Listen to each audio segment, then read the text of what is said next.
Добар ден, го гледате неделното интервју на Радио Слободна Европа.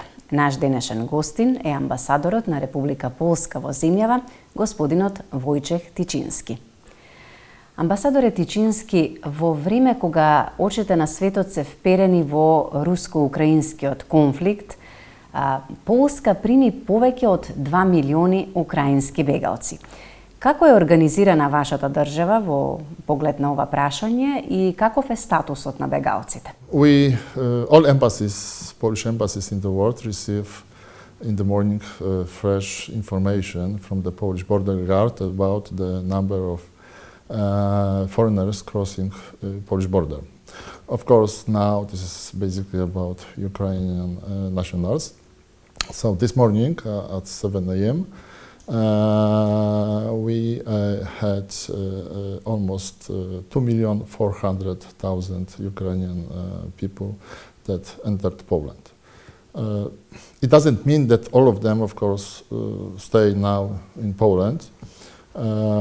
We don't have very exact statistics because border between Poland and, for example, Germany or Czechia is not existing now because we are part of the EU and Schengen area. But according to our estimations, about 2/3 of this number stays in Poland. Of course, it took us some time to adapt to this situation. In this first phase, crucial was support given and offered by the Polish people, Polish society, individuals, offering Ukrainian people housing, first of all, but also some help regarding living in Poland, finding a job, and letting them to survive this first really heavy days. After some 2-3 weeks, Polish Parliament adopted a special law regulating treatment of Ukrainian refugees. And according to this law, for example, Ukrainian children can attend Polish schools. Now we have almost 150,000 Polish Ukrainian children attending the Polish schools. And this is according to this new regulation. Ukrainian nationals received right to work in Poland. They are treated like Polish nationals now. If they cannot find a job, which happens, of course, because this is a huge group and we are still in the beginning of this process. They are allowed to receive after some time social benefits, unemployment benefit, for example. Официјална Варшава ја осуди руската инвазија во Украина. Какви се безбедносните проценки на вашата земја?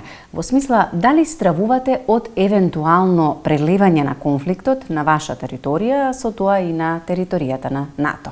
Of course, from the geopolitical point of view, the situation is also dangerous for countries like Poland, but not only Poland, Romania as well, member state of the EU and having border with Ukraine. Also 3 Baltic states that are much more afraid because of their size. They are very, very small. Some of them, the largest could be compared to North Macedonia. So imagine how people feel, for example, in Estonia, which has less than 1 million citizens. So these feelings could be understandable, of course. What is important, much worse,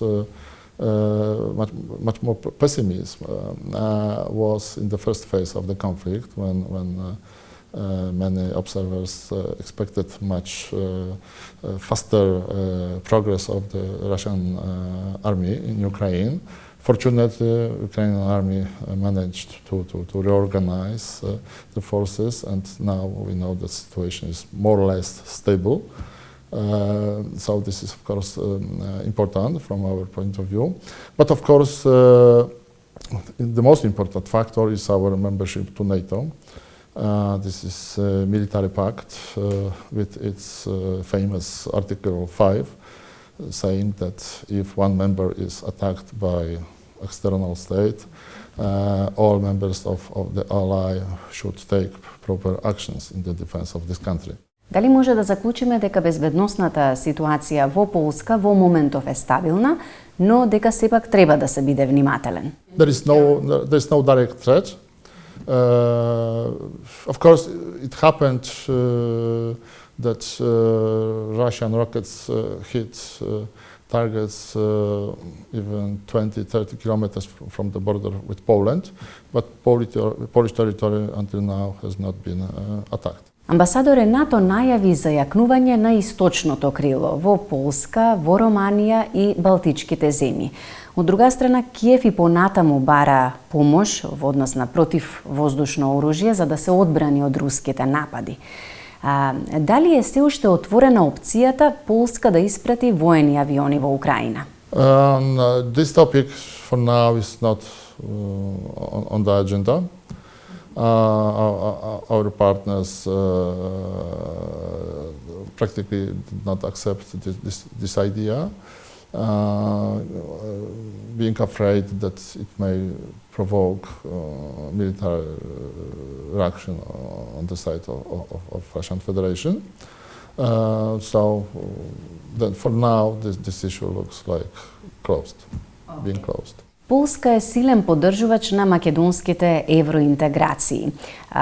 Гледано од овој аспект на последните случувања со Украина, дали сметате дека сега е време за итно проширување на Европската Унија со земјите од Западен Балкан, ако се имаат в предвид и се позачестените анализи дека Москва ќе се обиде да го засили своето влијание во регионот?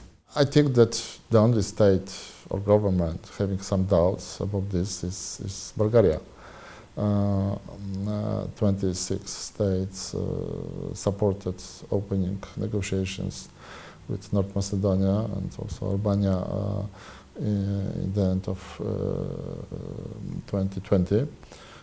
So decision is clear, and I'm sure it won't be changed. All of us, we are waiting together with you for the new position of Bulgaria.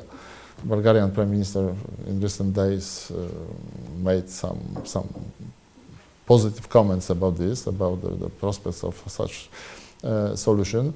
So we hope that together your governments will find positive solution that will be acceptable for Bulgarian side, also Bulgarian, not only government, also parliament, because we have to remember this resolution of the Bulgarian parliament adopted several months ago. So these factors are keen. Our position is stable, it stays the same. We would like to welcome you as a country starting negotiations even tomorrow. Меѓународните представници постојано повторуваат дека Северна Македонија е подготвена за отпочнување на преговорите со Европската Унија, но еве како што и вие рековте, тоа во моментов не е можно, токму поради бугарското вето.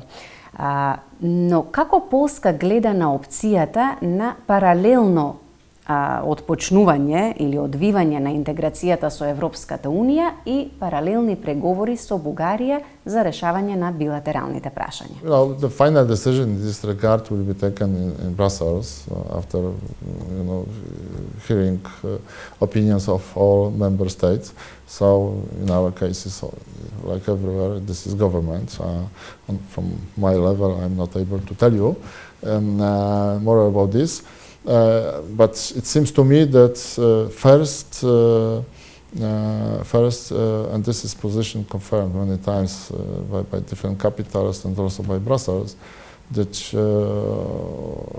we will accept everything what will be accepted by two sides, North Macedonia and Bulgaria. And this condition still stays important. Амбасадоре, Македонија и Полска имаат солидна економска соработка. Како полските инвеститори ја оценуваат бизнис климата во земјава и може ли можеби да ни најавите потенцијални полски инвестиции во Македонија за наредниот период? Polish investors started to appear on Macedonian market especially during last 2-3 years. The largest investment is worth about 30 million euros. I had the pleasure to open it together with Prime Minister Zaev and Minister of Health, Mr. Filipče, in 2020 in Petrovic. This is the company producing medical cannabis, especially to sell them abroad. So this is until now the largest Polish investment. Other examples I visited recently, some 2 months ago, Makedonski Brod, and we went together with your gradonačelnik of Makedonski Brod to see the area near the city where Polish factory is under construction. Also, I met gradonačelnik of Želino near Skopje, and he informed me about Polish investment in their Opština. So these things move on. The value and the number of the Polish investment should be increasing here. I hope. This is also my hope. Амбасадоре Тицињски, ви благодарам за интервјуто. Thank you very much, and all the best for everybody who is listening to your radio and who is watching this interview on the internet or in the TV. Вам, почитувани, ви благодарам за вниманието со кое не следевте. Се гледаме за една недела.